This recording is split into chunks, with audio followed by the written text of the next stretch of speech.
This is Bloomberg Law with June Grasso from Bloomberg Radio. Google is back on trial just 1 month after losing a landmark ruling finding that it illegally monopolizes Internet search.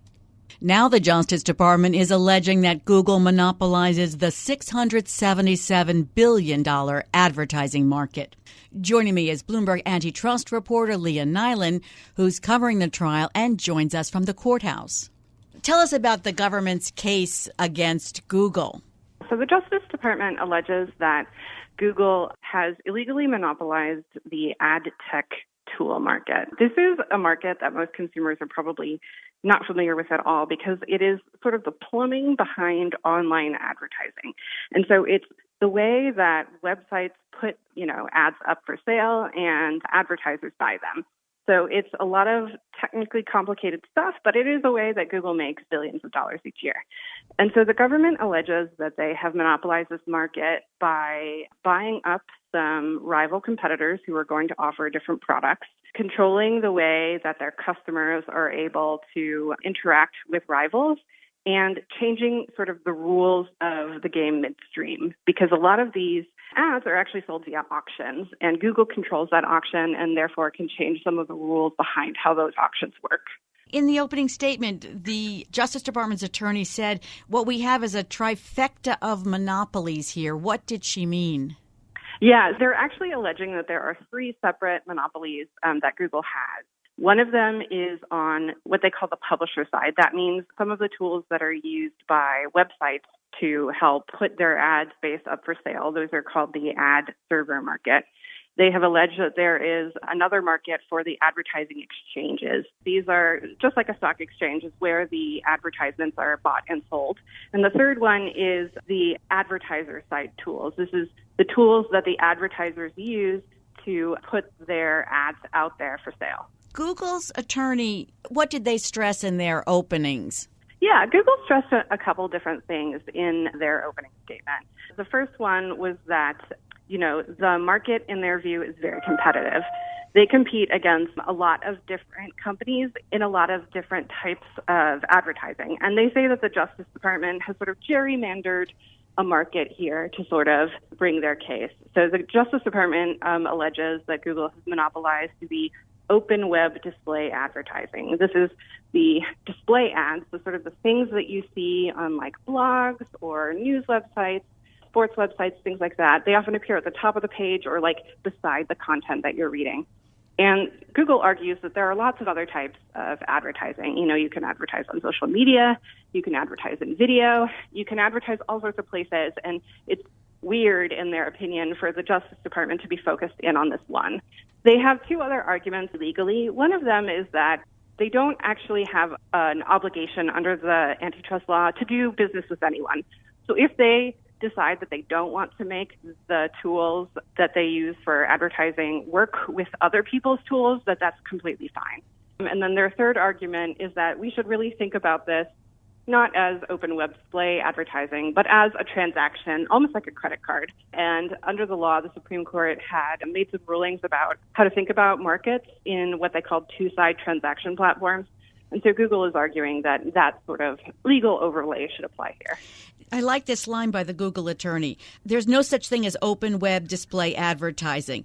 She accused the government of trying to open a time capsule that would reveal a BlackBerry, iPod, and a Blockbuster video card. Yes, it was a pretty good line. Essentially what they are saying is maybe at one point in time the internet worked this way, but lots of things have moved on, and the government is still very focused on what, in Google's view, is a vision of the market that no longer exists anymore. And so Google also, this echoed the argument that we heard in the other Google antitrust case, that its end-to-end integration makes the technology more efficient and secure and reliable, and that marketers and publishers choose it because they're superior, not because they don't have any other options. And in the other antitrust trial that they lost, they said that, Google's just better. That's why people come to Google. Yeah, they're making a similar argument here. They have pointed out that there are a lot of other options, both for where you can buy advertising and for how you can buy advertising. So you can do it through Google's tools, but there are certainly other companies that offer similar tools that you can buy these same ads through. And so their argument is, people are using these tools because they're well-known and sort of trusted. The government's response is actually pretty similar to the previous case. They argue that, in these kinds of markets, scale is really important. So the publishers want to go to where the advertisers are, and the advertisers want to go to where the publishers are. And because Google owns the ad server part on the publisher side, and they also own the other tools for publishers, they sort of have an advantage here that a lot of other players do not have. And while now Google has this, what they call an integrated stack, for a long time, that wasn't true. Nobody had an integrated stack. These were all sort of separate products. And the government argues that maybe they should be separated because they keep going back to this thing that you've seen in a lot of Google's documents, which there have been some emails in which people have suggested it's a little bit like Google is operating both like Goldman Sachs, a trader, and the New York Stock Exchange, the place where they're making trades. And in the financial world, that would never be allowed. You would not allow somebody who is transacting on the platform to also own the platform. But here, Google does own all of the pieces, the buy side, the sell side, and the platform itself. And that represents sort of a conflict of interest that the Justice Department says is very problematic. Who has the Justice Department put on the stand so far? We've actually been gone really fast. I think we're on witness 8 or 9 already. Really? Yes. So the very first, we've heard from 2 website publishers, Gannett and News Corp, and they've talked a little bit about how the decline in online advertising has significantly impacted their business. They've had to, shutter publications and fire journalists because they're just not getting as much advertising through these online tools as they used to. We've also heard from a couple rivals who offer other ad tech tools that are similar to what Google offers. So we heard from another company that is an exchange called Index Exchange, and we heard from another company that offers an ad server. It's a little bit different from Google, and their argument was that they tried to initially get in the same market as Google, and they couldn't because it was sort of the gorilla in the room. And we've also heard from 2 former Google employees so far who worked on the display ad business and sort of had a hand in how some of these tools were developed. Does the government intend to also call people who are still at Google? Yes, they do plan to call some folks who are still at Google. I think they're trying to get through some of what we might call the victim witnesses first. So they were trying to establish some of the harm from Google's conduct. But they do have a number of Google witnesses that they plan to call. The most senior one is Neil Mohan. He is actually now the CEO of YouTube. But for a long time, he was very involved in Google's display advertising business. And then after him, the most sort of senior person is somebody by the name of Don Harrison. He's a pretty senior executive at Google. He didn't testify in the search trial, but he did testify in the Epic trial that was over Android. Well, those are going to be very interesting witnesses to see, hostile witnesses. And who does Google plan to call? Yeah, most of the people Google plans to call are, again, its own employees because they are hoping to sort of show that, Google has really innovated in the market. Their argument is that they've made a lot of changes to make this ecosystem better. In particular, they've spent a lot of resources trying to focus on rooting out spam and ad fraud. So they plan to call a number of witnesses who will talk about Google's efforts there and why some of the specific things that the government alleges are anti-competitive were, in their view, sort of done for legitimate business purposes. Is the government calling for a breakup of Google's ad tech business here? Yes, they are specifically calling for a breakup of the business here. They argue that Google should not essentially be allowed to operate on all sides of the market, the buy side, the sell side, and the exchange, and that they should have to at least sell off one side of that. Google, maintains that would really break the sort of seamless experience that they've really created for marketers and website publishers. Yeah, because in the other trial, there's a possibility they could ask for the breakup, but they didn't say that right at the start. Yeah, in this one they did, like right at the very beginning, say that they thought a breakup was needed here. In part, they have identified a couple of transactions that Google has engaged in over the years, including, in particular, the 2008 acquisition of DoubleClick. And in that one, they bought what has now become the exchange, Google's exchange. And so they argue that was, in the complaint, they have a nice phrase that was the beginning of Google's march to monopoly. But that transaction and then a couple others that they outlined really gave Google the tools to build this sort of ad empire, and that maybe we should just unwind some of those transactions. Google has lost the last two antitrust trials. A lot seems to be riding on this for Google. And a judge is going to decide this, right? There's no jury here? Yes, there was no jury. It was initially going to be a jury trial, but Google did a very interesting thing in which it just agreed to pay the government's damages, which were $2.3 million. And that obviated the need for a jury. So it is now just a judge trial. She is expected to rule sometime after the trial, maybe even by the end of the year. And how long is the trial expected to last? So initially they were suggesting it might be 4 to 6 weeks. They have, however, this week gone much, much faster than they had anticipated, in part because the judge is really focused on moving things along very expeditiously. So the current estimate is maybe 3 to 4 weeks. Thanks so much, Leah. We'll catch up with you when the trial ends. That's Bloomberg Antitrust reporter Leah Nylen.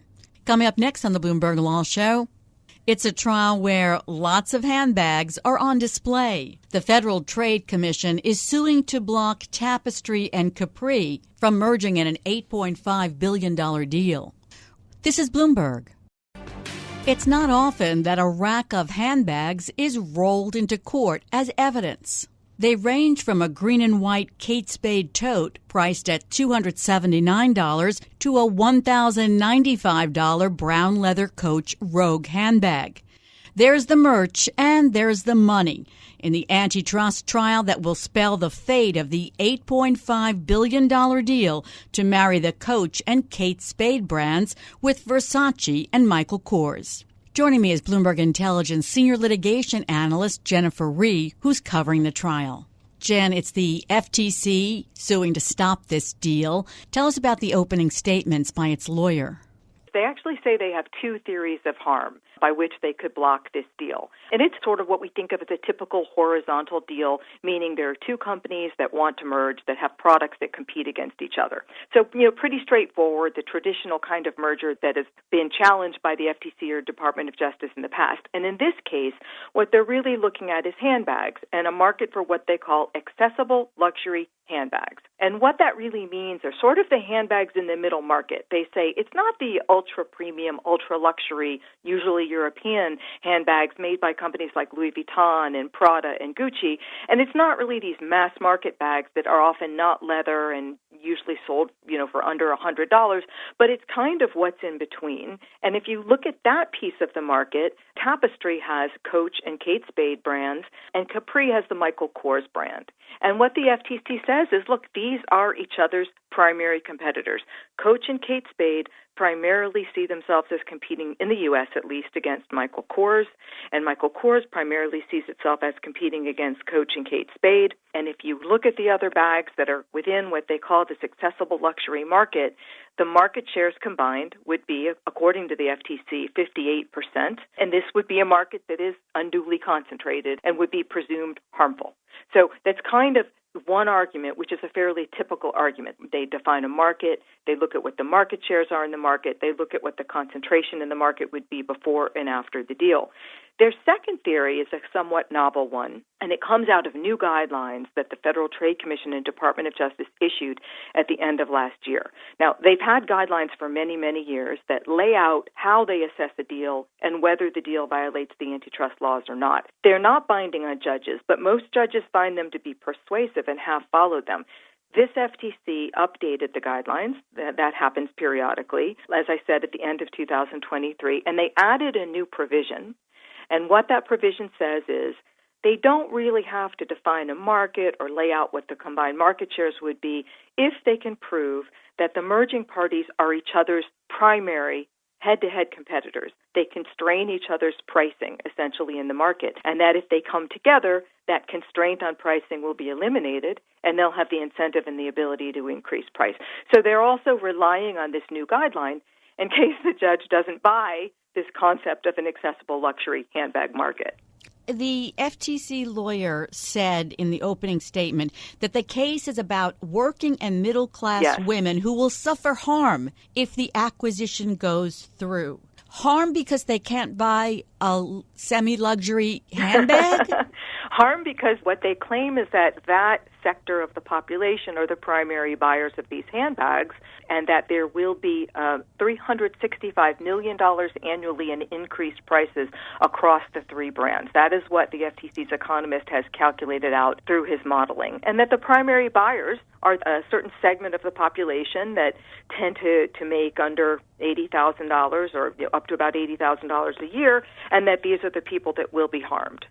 Okay. It always seems odd to me because you don't have to buy a Coach handbag. Yeah.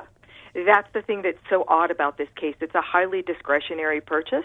And as some of the witnesses for the companies have said on the stand, look, we compete for share of dollar spend. A person goes into a store to buy something. They may decide to buy that handbag, or they might decide to buy those boots instead. And it's a very discretionary purchase. If the price is too high, the buyer can walk away. And that is what makes this case quite unusual. It's not like FTC versus Kroger and Albertsons. People must buy food. Right. but they don't have to necessarily buy a Coach or a Kate Spade or Michael Kors handbag. So now tell us about the opening by Tapestry's lawyer. Well, Tapestry's lawyers, I think, have done a very, very good job. I mean, what they've said is they've portrayed the market as being much more competitive, far more dynamic, fast-moving, competitive, and changing and fragmented than what the FTC's portrayed. Now, first, they've said, look, there isn't this accessible luxury market. There's just this span of prices that go from what you think of as a less expensive mass market bag all the way up to the thousands of dollars for these luxury bags, and that many of consumers they survey have a lot of different bags at widely varied price points within their closet, and that the market's changed radically, including in the last few years, kind of the birth of or the growth of the purchase of previously used handbags, which has become a big thing both online and in some department stores, and that the FTC is sort of not looking at the commercial realities of the market as it is today, and that a lot of the data that the economists use to look at the market and to come up with this theoretical $365 million annual harm to consumers is based on data from 2021 and 22, and it's just not relevant anymore. And they did a pretty good job, I think, at making that argument. He said that Lawrence Butterman, anyone who took the subway to court today or walked on Broadway or Fifth or has access to an iPhone or Android phone can see that the FTC's claims about market competition are completely divorced from reality. Yeah, and the funny thing is that the company's lawyers rolled into court the very first day with a big rack full of all sorts of different handbags. I was going to ask you that. And on that cart, there was a $1,000 Coach handbag. Yes. So, I mean, how does that fit their market definition? Well, see, June, that's the difficulty, I think, in this market definition. They sort of tentatively said that there aren't really precise boundaries or parameters, but generally these accessible luxury handbags range between $100 and $1,000. And that's the real difficulty of their market, because it's very hard to argue that a $100 bag doesn't compete with a $90 bag, or that a $1,000 bag doesn't compete with, let's say, a $1,050 bag. The difficulty of defining a market and putting the boundaries around where competition lies when you have such a wide range of pricing and a wide range of different consumers that have a different idea about what they want or what they're willing to spend, makes it difficult to come up with these market shares. And that's why the Federal Trade Commission is also relying on that second theory coming from their new guidelines, that they don't really have to do that, that if they can just prove that these two companies view each other as their primary competitor and compete head-to-head, that's enough. And the thing is, there are a lot of documents that actually support, company documents that support this assertion by the FTC. And that's the difficulty here. It's going to kind of be, what do the documents look like versus how credible is the testimony of the witnesses? Because there are plenty of documents where these companies call each other their primary competitor, or where they tend to compare their pricing to just a small group that generally consists of Michael Kors, Kate Spade, Coach, Marc Jacobs, and Tory Burch. There seem to be a lot of documents like that. And that does suggest a smaller sphere of competition than what the witnesses from the companies are portraying. Yeah, because, I mean, a Coach bag is going to be more expensive than a Michael Kors bag. Yes, right. Generally, and as is a Kate Spade bag. And you're talking about, a pretty wide difference there. Right. So the economist for the FTC basically said from his modeling, Coach bags sell at an average of $147 more than a Kors bag. And what he calculated out via his modeling, which is quite complicated, is that once Tapestry owns Capri and has the Kors bag, they have the ability and incentive to raise prices, because to the extent that they raise the price of a Kors bag and lose sales, they're gaining enough of those sales. The substitute buy by that buyer is going to be a Coach or a Kate Spade bag, and so they're gaining back enough to make it profitable to raise prices. Tell us about the first witnesses. So the first witnesses were called by the FTC, but they are company representatives. We had, the CEO of Capri, the CEO of Tapestry. You had the president of Coach. You had a senior vice president from Tapestry. And, I think that all of them across the board have done a good job of basically saying that they don't view Michael Kors bags as their primary competitor, that they view competition as broad and dynamic and ever-changing, and that part of the reason that these documents only reference this smaller set of competitors is because a lot of their competitors aren't publicly traded. It's hard to get the data, and these are the companies where there's an ease of data. So it's just they can get the data, they can get financial information, and they can easily compare themselves to them. And they also say that they compare themselves, Tapestry to Capri and Capri to Tapestry. They compare themselves quite a lot in earnings calls with investors, because they are similar companies in the eyes of investors in that they are two publicly traded American fashion houses. And that's why they come up a lot as competitors in these investor calls. So they did a good job of sort of explaining away what I would call bad documents. And that's why I kind of see this as, which way is the judge going to go? Is she going to say, the documents really tell me the story, or are the witnesses really telling me the story? Which is more credible in her eyes in terms of making some decision here? Has Michael Kors said it needs an infusion of capital? They're not doing as well as they used to. Their sales have been declining, and they've lost what all of the witnesses called brand heat. I've never heard that, but now I know. I can feel it. You can feel it, that when a bag is hot, a bag is hot. Maybe Taylor Swift wore it on a picture on Instagram, and that bag is now going to be hot. And so they said Michael Kors at one time had brand heat and seems to have lost the brand heat and not been able to regain it. And as a result has had declining sales, and in order to move bags has had to discount heavily. Now, Tapestry says we can take that brand and we just have better resources to revitalize it, bring back the brand heat. Michael Kors, though, seems to also, within their ordinary course documents, have a plan that they're implementing and plan to implement in the future to try to, again, gain traction and gain momentum and bring back that brand heat. So even though, the argument here is that Tapestry can help them, they seem to also have their own internal plan to revitalize. So it's not so much about whether they need an infusion of capital. It's more about, can they bring that brand back so that it's popular again? So Wall Street's merger arbitrageurs are currently giving Tapestry and Capri a better than even chance of closing the transaction. What does Jennifer Rhee give it? Well, I tell you, I think I agree. Coming into the trial, I was really very 50-50 on it. And part of the problem here, June, is that an enormous amount of the documents are sealed, so we don't know what they say. So I don't know how bad those documents are that the judge will see. But I think the company witnesses have seemed very credible to me. They seem to be earnest. It doesn't seem to be a lawyer argument that they're making. And what they're saying seems to be common sense.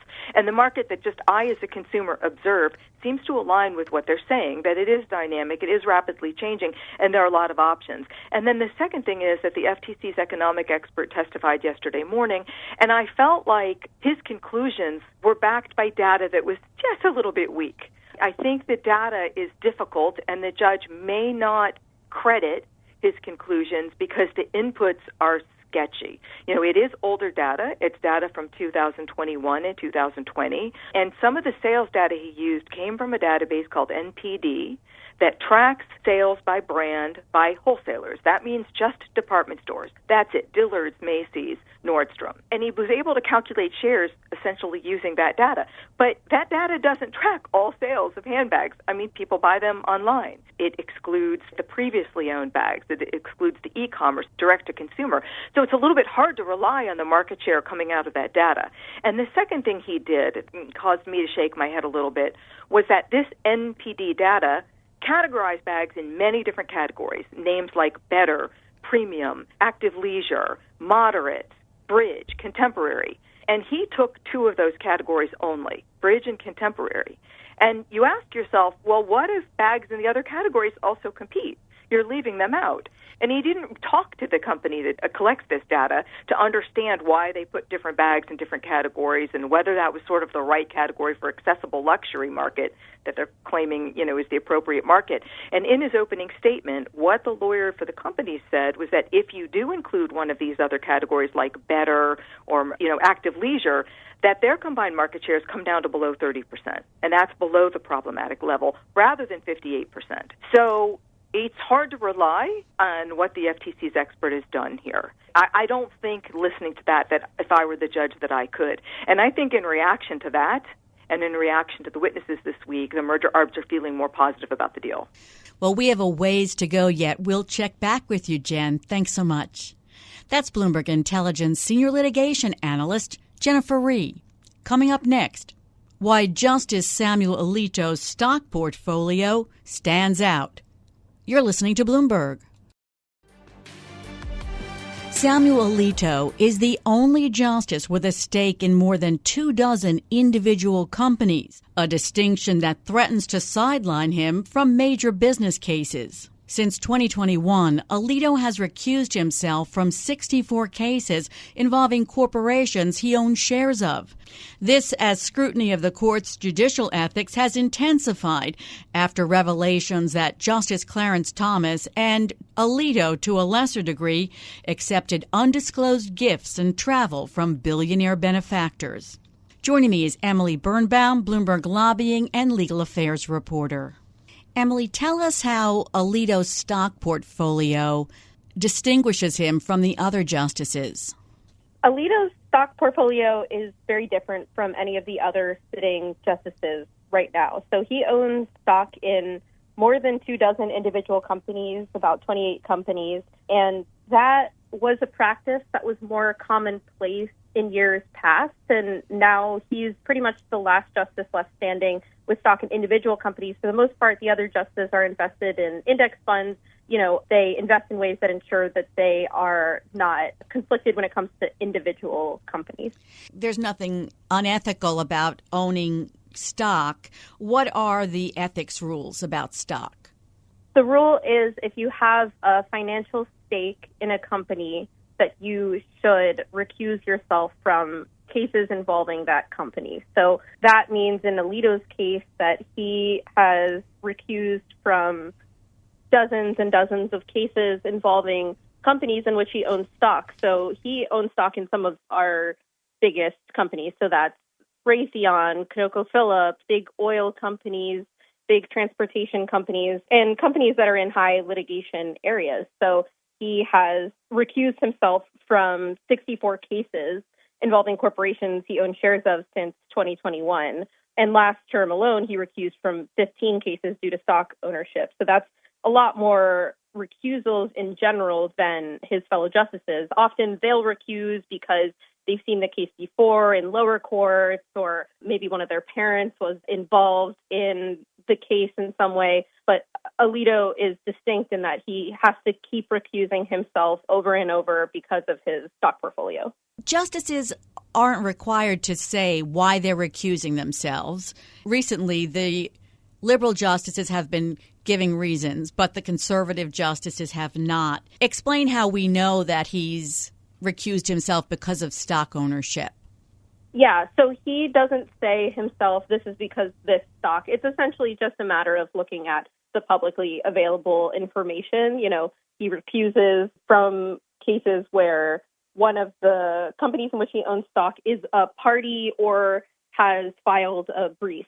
So, Johnson & Johnson, he doesn't participate in those cases. And actually, neither does Brett Kavanaugh because his father was a lobbyist for the talc industry. And so you basically just look at, okay, this case involves Boeing. Alito owns stock in Boeing. He's recused himself from the case. So as I was talking to experts about this article, they say Alito is very good most of the time at anticipating when he needs to recuse. There have been a couple instances where maybe a company's subsidiary was involved. It was a little more gray, or there was a stock he wasn't aware of owned by one of his sons. That was one case. But for the most part, he looks ahead of time and recuses. But yes, you're right.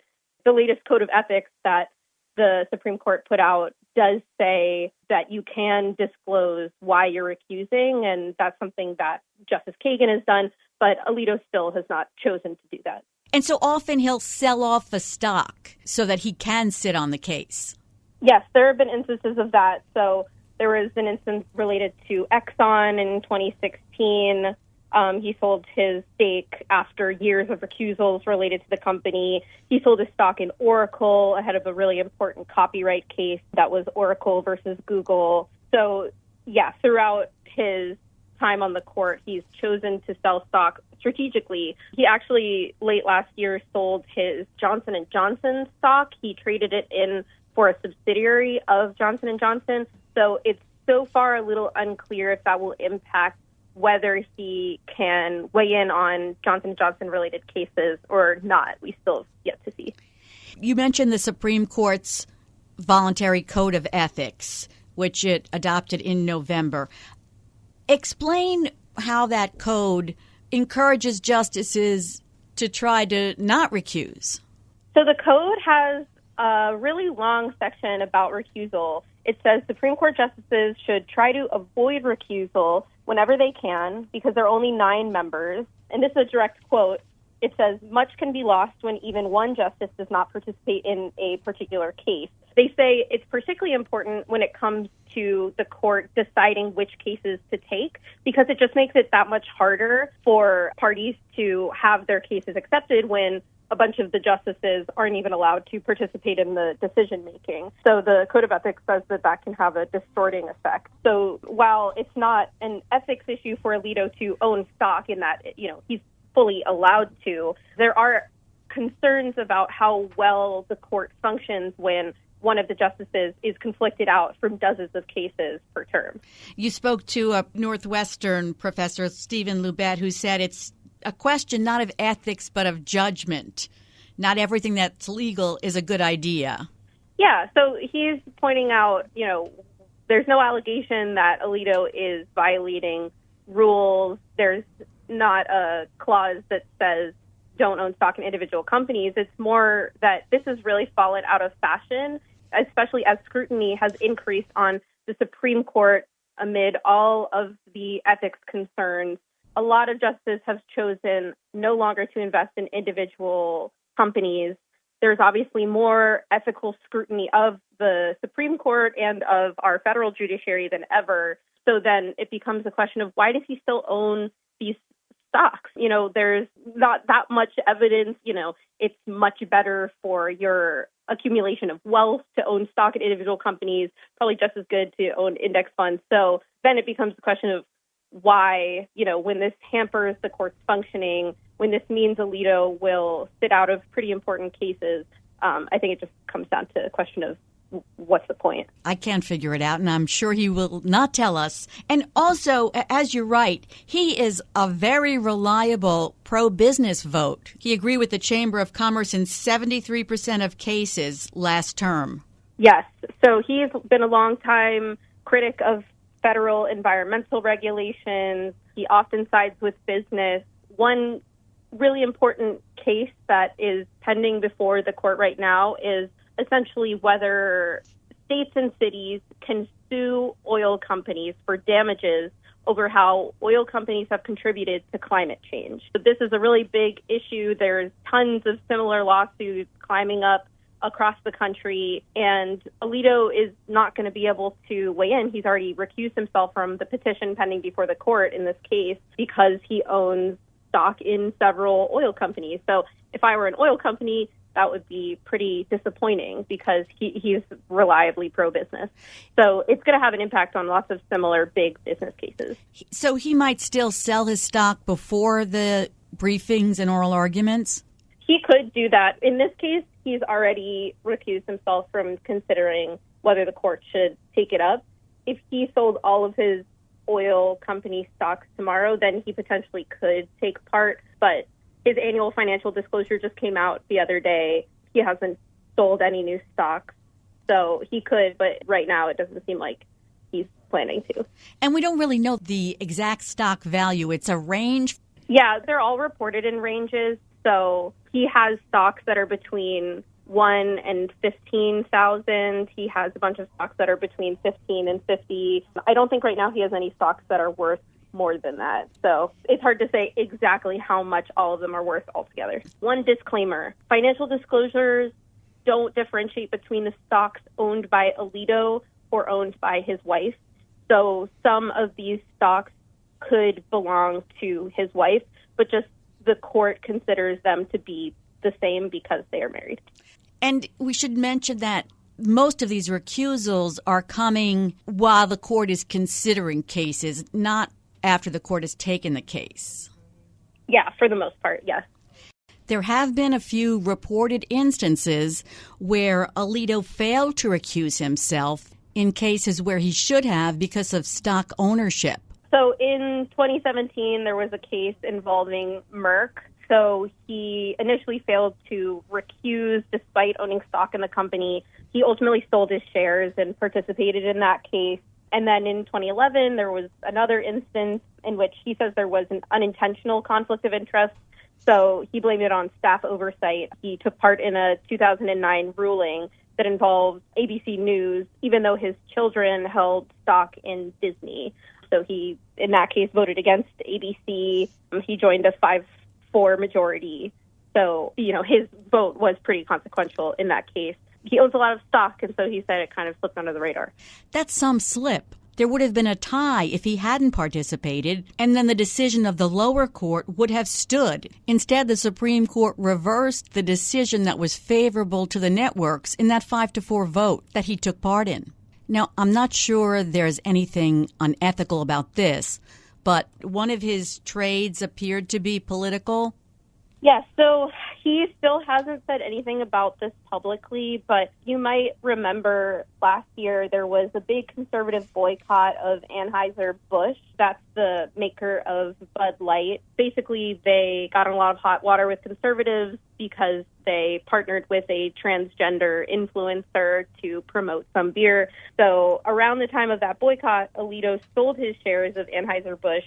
And he bought shares of a rival beer maker, which is Molson Coors. So a lot of people noticed that, speculated about whether he was participating in the conservative boycott, and he hasn't said anything, but the timing did align with the boycott. Sort of reminds me about the flag flying incident.